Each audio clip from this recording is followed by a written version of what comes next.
So I'm Justine Riley and welcome to another edition of Sporting Heritage in Conversation. And today we are so delighted to be joined in conversation with our brand new Sporting Heritage Ambassador, Dana Abdulkarim. Hello, Dana. Hello. Lovely to meet you, if at all, just through face-to-face. Oh, no, this last couple of years, things have changed so much, haven't they? And I think you're not too far down the road from us either. No. I'm based in Sheffield, so I'm pretty central. It's quite easy to get everywhere, but it's a lot easier when it's just through my front living room. Oh, crikey, yeah. So I'm really interested to hear more about your own sporting heritage, about the kind of things that you've been doing and why you're interested to be involved with us now. So yeah, I was just going to ask you. I've been reading up about some of the things you've done, but I think it's always better to hear it from you. Okay, I'll try and keep it brief. I think I'm a player, really, and all sports were how I would do my free time. So if it's in the playground, with my siblings, with the people on my road, we would play games. And it turns out I was pretty good at anything with a ball, really. Originally, football was the sport that I started as a child and made progress into centre of excellence and was on the England pathway. An injury curtailed that. And I thought my ambition to be an England player would be over. But then a sport that I didn't know at the time had an England level and had an elite level in rounders came along. And I think my official title is the first ever Muslim Hijabi to represent England at any sport, with 67 caps. And then I've gone on to captain my country, coach my own England squads in the sport. And then in and around that, athletics, hockey, netball, football were other sports that I've gone and done as well. And then in the real world, I'm a PE teacher doing what I love day to day with young people. So you've caught me during half term, so I don't look as tired as usual. This is good. It's not half term yet. I didn't realise that. I mean, that's amazing. So that's kind of a whole progression of when you were younger, being really interested and inspired by sport, and then that being taken through professionally almost. So you're carrying on and going, okay, and then becoming a player and then to be able to then captain and then take that into school. I imagine that must be a brilliant thing to talk to kids about and share what your journey has been. Absolutely. I think I naturally challenge the norm of what people perceive a PE teacher or even a sports person to look like because of I'm Muslim and because of the scarf. And so it's a really great icebreaker, actually. But then it also brings the more diverse children into the conversation because of, we always say this, you can't be what you can't see. And I am there and I teach a lot of Muslim girls. It's a mixed school, but there's a high proportion of diversity within the school. And actually the change up for them about that, oh, this is possible, it is viable, and there's proof. And she just happens to be my PE teacher. And I think that's been a really unique part of my teacher experience, something that I don't think I realized was both an asset and also a barrier at times. But it has definitely opened up sport to, I think, other young people simply because of I don't qualify in those norms.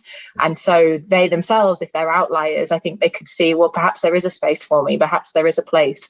And it's been part of my practice to make sport inclusive and accessible for the young people that I work with. I mean, that is amazing. And in terms of sporting heritage, that's one of the things that concerns us, that sporting heritage needs to also replicate. People need to be able to see themselves, and they need to be able to see themselves through heritage. And traditionally that hasn't happened.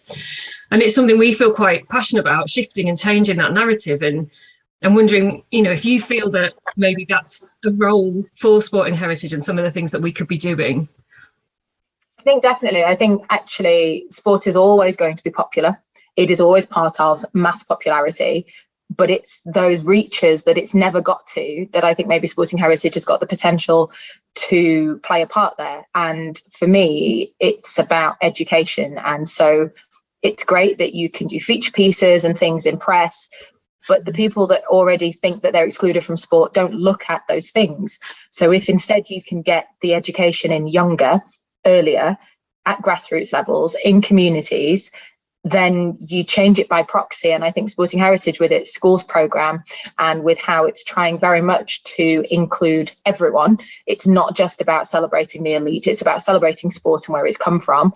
And within that, there are stories of which, I'm sure my story as a first, I'm not the first ambassador or person that's worked alongside Sporting Heritage that is a first for whatever reason, and maybe showcasing that with the celebration of sport and how sport enabled a change to the narrative is where progress happens. And then for young people, it becomes less of a not for me, it becomes a, well, how can I get involved? And I mean, it resonates so much with me because it's central to what we're doing and why we're trying to develop the activity that Sporting Heritage is doing. And so we have things like National Sporting Heritage Day and the Sporting Heritage Awards, and you're going to be supporting us with those. Do you think those kind of things are what can also help people hook into why Sporting Heritage is important, why it's important for them, even if maybe they've not thought about sport or heritage before? I think so, because, by human nature, we like things that are shiny and we like positive things. And so anything that can celebrate good work and kind work and community-based neighbourly work, I think would always be recognised. But I think it also then helps to translate the message and the work of Sporting Heritage to those non-sporting minded people. We can quite easily fall into very linear and narrow lines of the news we hear matches the opinions we share.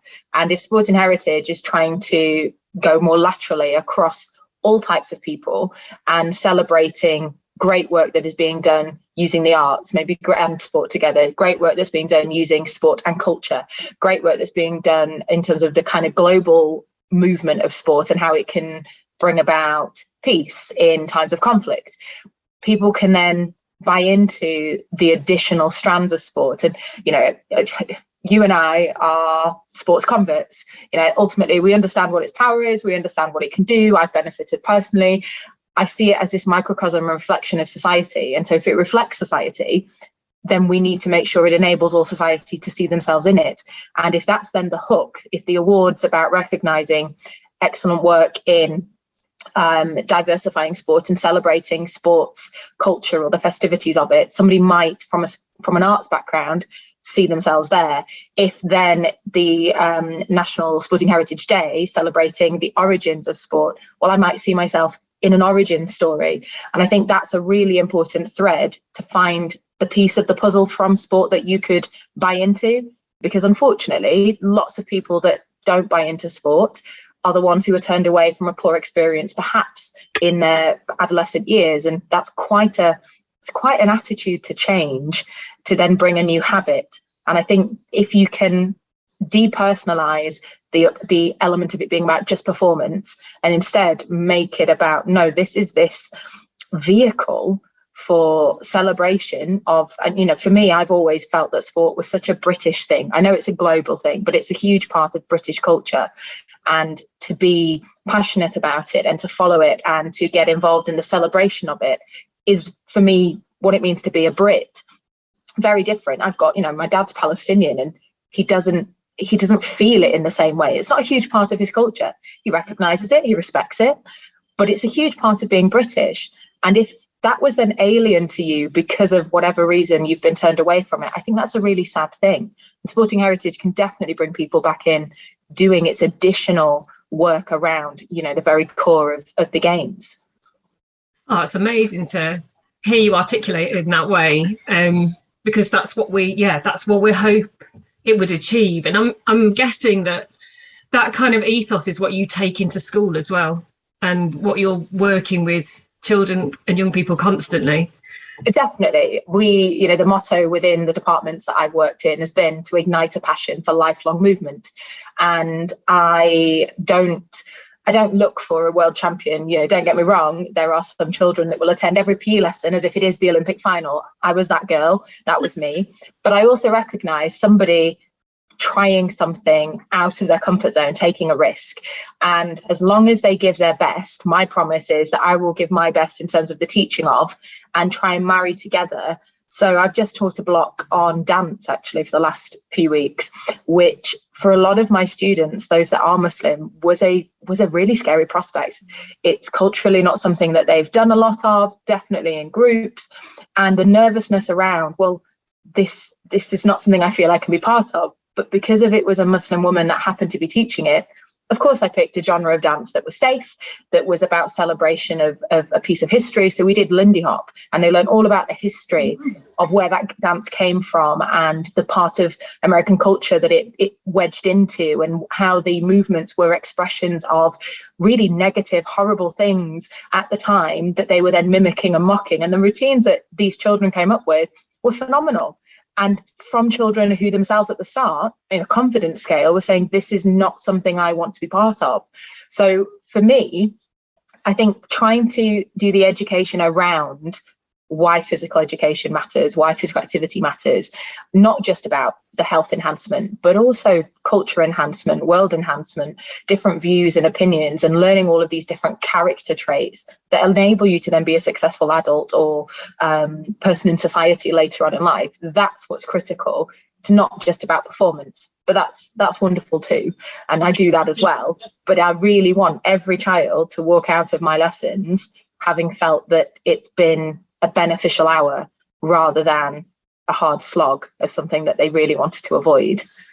Oh, that's amazing, because it is such an important part of life if it is something you enjoy. And you're right, I think a lot of, we know that, don't we? A lot of women are turned off from sport when they're younger, and it's such a shame that happens, but we see it happening. And if you're shifting that narrative and the dialogue so that girls are thinking, this is brilliant, we can do this. And I wanted to talk to you as well about rounders specifically and your journey through and how that became your sport. Well, as I said, I started as a footballer, and it was at the time it wasn't until I was 15 that I started wearing a scarf.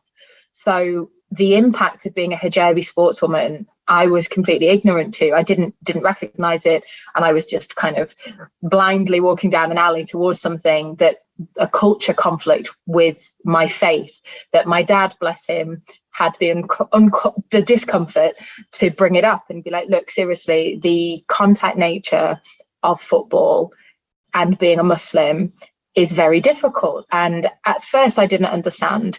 And I think the kind of views are changing, but he himself, it's not just about, I had no sporting role models. He had no role models of parents of sporty children to debate this with and to think about, well, what actually is and is not allowed. And football was the sport that I was playing a lot of, and I was really enjoying it. And then I started being a hijabi at 15 and suddenly having to cover up and wear leggings under my shorts, and the attitude of my teammates originally changed. And I've never been somebody to avoid sport, but I started coming up with reasons to miss training. And I was very busy with lots of other sports. And unfortunately, at the same time, in netball, I'd have umpires make it difficult for me to take to the court because of, at the time, within the netball rules, you had to wear a skirt or a dress as part of your uniform.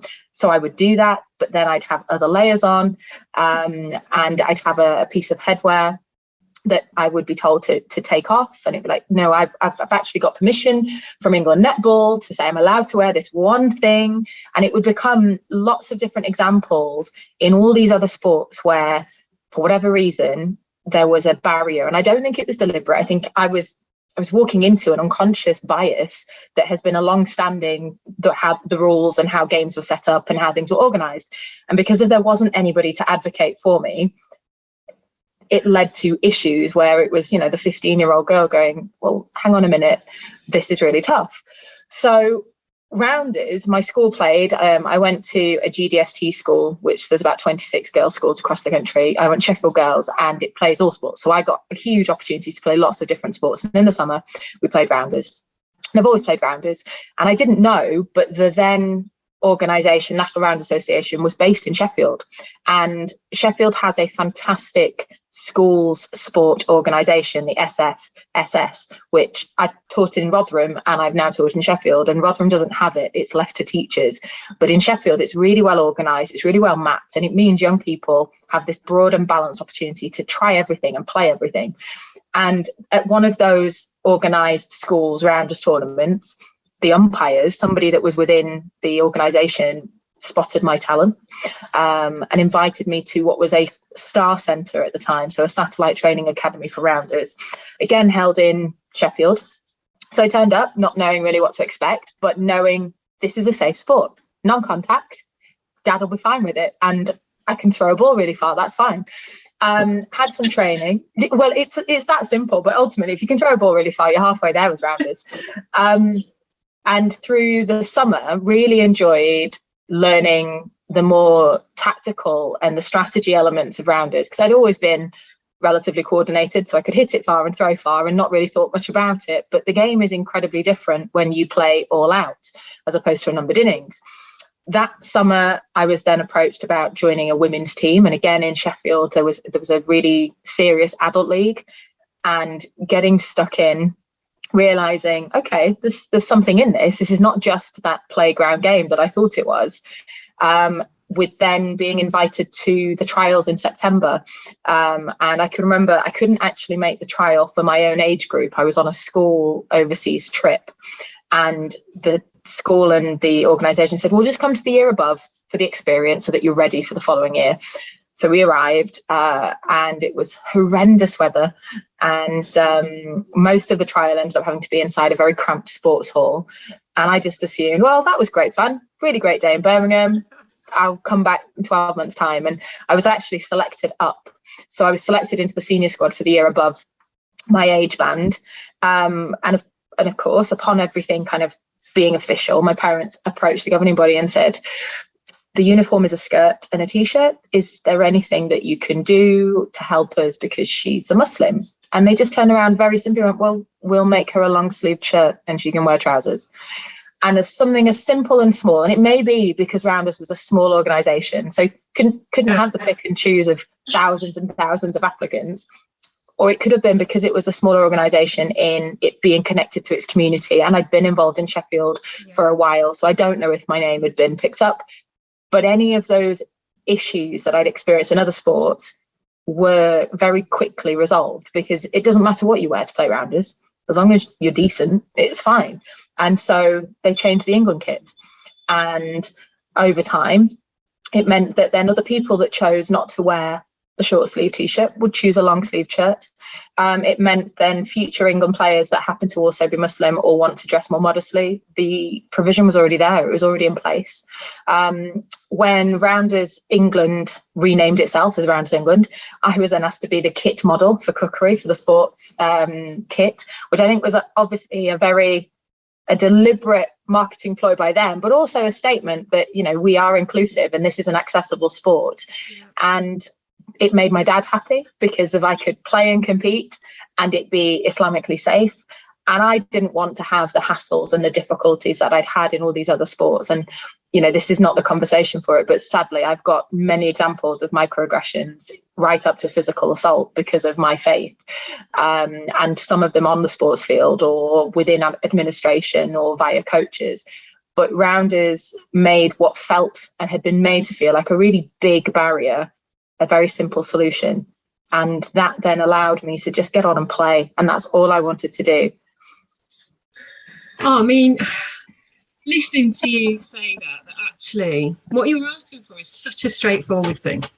Why can that not happen? And do you feel that that is still the case across a lot of sports and is still providing that barrier? Absolutely. I still think there is a reluctance to, or rather there's a stronghold on status quo and tradition. And I'm not saying we get rid of traditions. I think where things have come from, the origin stories are really important. But I do think that if it's no longer fit for purpose for all that are accessing it, then it needs to be adapted. And I say that as somebody who is half Yorkshire woman, half Palestinian Arab. I have had to bring two very different cultures, and my siblings and I have had to kind of navigate, well, how does that work for us? And I don't think being fixed in one mold is the way, because of then you'll find that, you know, it doesn't fit, it doesn't work. The issue has been in kind of governance and organizations and the hierarchies of sport are not diverse, or they haven't been. And I know it's an active work now for sport to diversify itself. I myself, I'm on the board for Chance to Shine, a cricket charity, and obviously I'm the youngest by quite some way. I'm female, and I played at elite level, and I am non-white. So, and I've got, I'm a Muslim. So my view, the lens that I can offer when we are looking at strategies, it will be different to the man I sit next to, who happens to be knighted and is 35 years my senior.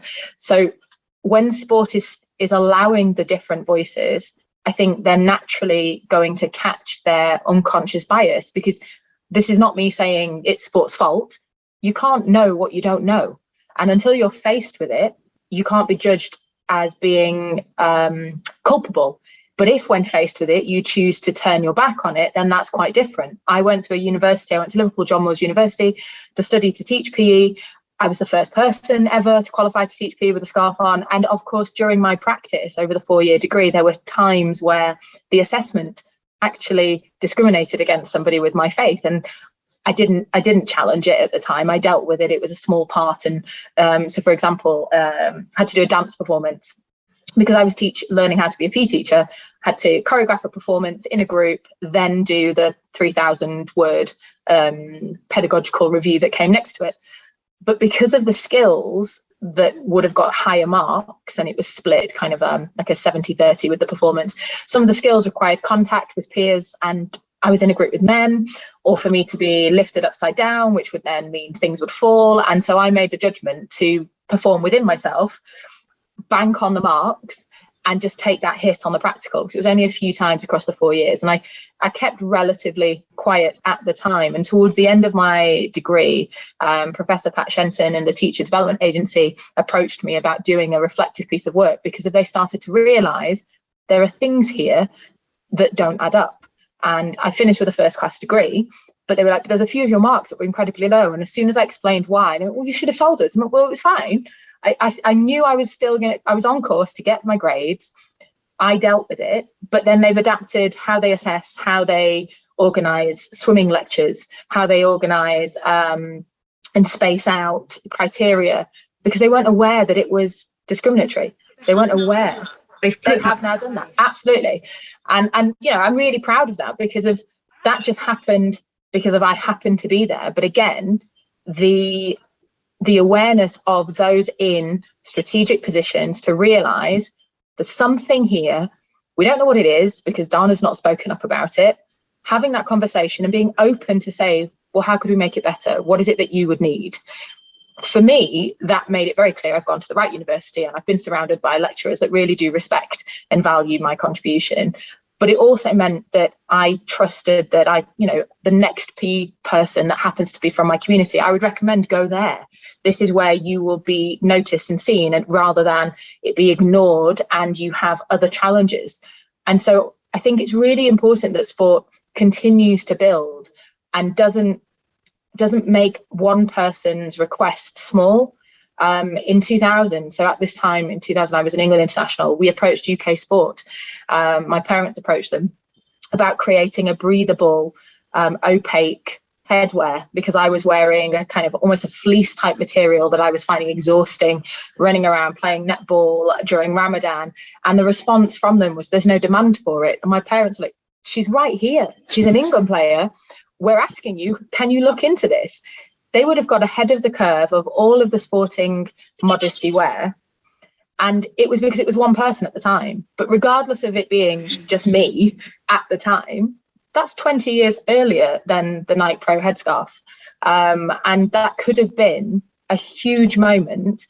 But I think this is the issue. I think sometimes if the voice isn't deemed loud enough, it's not seen as serious enough. And maybe Rounders England, being a small organisation, my voice was louder because they didn't really have a choice.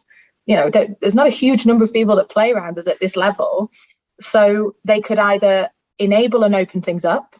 And let's be honest, it's been brilliant for them. They've got a huge number of Muslim women that participate in this sport. I was doing some work with them in West Yorkshire earlier on this year, and 3 of the teams were fully Muslim Hijabi women's teams that are really, really good and organise and do lots of work in Rounders because the women feel safe. And it may not have been anything to do with me 25 years ago, but it also might be because of they've been prepared to open the doors and go, you want to play our sport? Right, what's the problem? Let's fix it.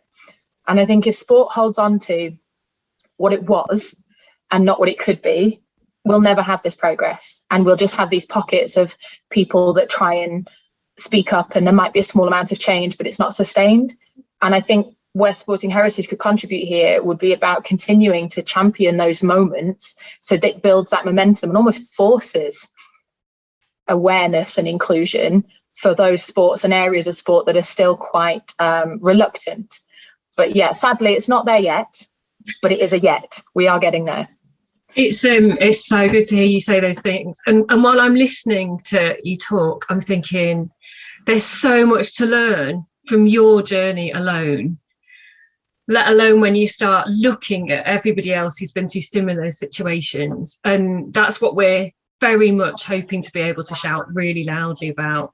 And our role is Sporting Heritage, so we're about changing things within society, but very much in terms of sport and heritage, because the heritage sector replicates some of the things that you've spoken about in terms of sport. You will traditionally, although it's changing, see things that are about white, able-bodied, straight men and often elitist. And that isn't replicating our society at all. That's not what we're about. And it's quite difficult to get people starting to think, hang on, what about all these stories that we don't know about? And you're absolutely right. You know, if you can't see yourself replicated, then it's not as relevant to you. And one of the things we talk about Sporting Heritage is that it should be ensuring that people feel that they see themselves within what we're doing, and can be inspired by that, or can just think, oh, that's interesting, whatever it means to them, they can draw on that. So I'm going to be, I think, harassing you for lots of different bits of information. And we also are looking forward to the Women's Euros at the moment. So I was thinking you might have some stories there in terms of oral history and football. So yeah, I might be coming back to you for some more information. I could probably talk to you forever. Well, it is half term, so this is when I do have the time. Oh, it is absolutely amazing to hear what you've been doing, and then how you've used that within your career now and inspiring other people to do the same, and sport. And there's a lot for other sports to learn, I think, from what you're saying there. It's such a small thing you're asking, but yeah, that wasn't happening. It is, and I, you know, sport it's part of my self-care strategy. It's how I socialize. It's the thing I do with my nieces and nephews. We all go and rollerblade, or we'll go and boulder, and you know, I live near the peaks. I'm the fun auntie, so it's my job to just get involved. I just get stuck in, and I just think that it makes. I did a speech at a football community trust to a diverse group of women, and within the speech somebody had popped in a piece of data about the number of women from minority groups that want to learn how to ride a bike because they've got children, but they've never learned that because of it's a cultural legacy of a lack of participation. And being from that community, and as somebody that can swim, that can ride a bike, that can ski, and that's had all these experiences, and then is able to pass it on. And I am an absolute sports nerd. I'm a teacher nerd. I'm a PE nerd. The Olympic Games would be my specialist subject on Mastermind, from history to what's going on right now. Remembering that as well. Yeah, I love all of those things. And it makes me really sad that there are people who could have been positively infected with sport that haven't, simply because of a lack of role models, a probable fear of ridicule, and a belief that the negatives of society would be reflected.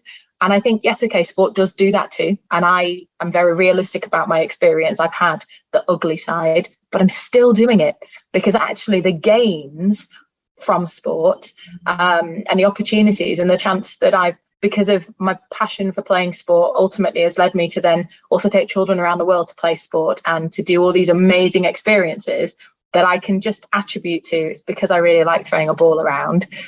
I just think it's a really simple thing. And when we overcomplicate it, we segregate and push people away. And my experience isn't special. Unfortunately, I think my experiences as a Muslim woman in sport are quite common. What is different is that I didn't stop after the first occasion of a barrier or of a drawback or of a no. I've been stubborn in wanting to be in this space because I recognise maybe that's my role in sport. It might not be, I'm not going to be big and famous, but my role might be to just be that watermark of reflection for the next time in the next sport, because if my story is quite diverse and it does go across a number of sports for a number of years. And even as a teacher, being of my faith for my subject has been interesting, seeing teacher responses and head teacher responses, because of its unexpected still, and it's 2022. So by all means, you've got my details, you've got my email, you've got my social media handle. Be in touch, because I think that's perhaps what my next phase of sports life is about. It's about trying to make it better for everybody else. Oh, that's amazing, Dana. Thank you so much. I'm going to press the stop recording button now, but for everybody who's been watching, Dana will be appearing on various different things that we're doing over the next couple of years, hopefully, and keep an eye out for the next In Conversations. Thanks, Dana. No worries.